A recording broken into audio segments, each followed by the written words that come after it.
Je le dis encore, qu'on ne me prenne pas pour un insensé.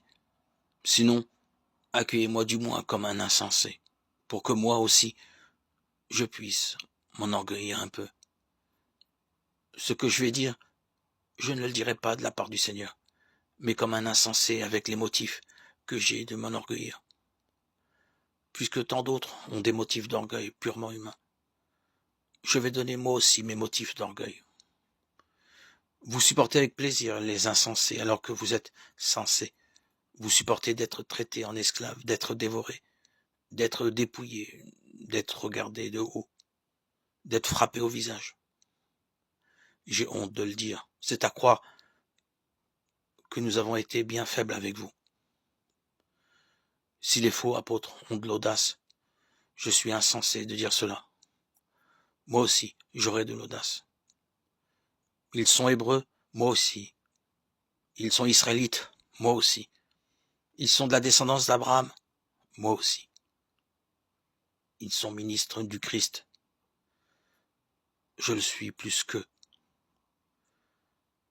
Même si j'ai l'air fou de dire cela, la fatigue, je l'ai connue plus qu'eux. La prison, plus qu'eux. Les coups, bien davantage. Le danger de mort, très souvent. 5 fois, j'ai reçu des Juifs les 39 coups de fouet. 3 fois, j'ai subi la bastonnade.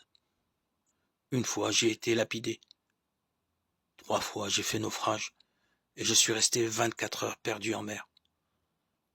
Souvent, à pied sur les routes, avec les dangers des fleuves, les dangers des bandits, les dangers venant des Juifs, les dangers venant des païens, les dangers de la ville, les dangers du désert, les dangers de la mer, les dangers des faux frères. J'ai connu la fatigue et la peine, souvent les nuits sans sommeil, la faim et la soif, les journées sans manger, le froid et le manque de vêtements, sans compter tout le reste. Ma préoccupation quotidienne, le souci de toutes les églises. Si quelqu'un faiblit, je partage sa faiblesse. Si quelqu'un vient à tomber, cela me brûle. Alors, s'il faut des motifs d'orgueil, c'est dans les signes de ma faiblesse que je mettrai mon orgueil. Dieu, le Père du Seigneur Jésus, sait que je ne mens pas, lui qui est béni pour les siècles. À Damas, le représentant du roi Arétas faisait garder la ville pour s'emparer de moi. Dans un panier, on m'a fait descendre par une fenêtre de l'autre côté du rempart et j'ai échappé à ses mains. 2 Corinthiens 16, 33.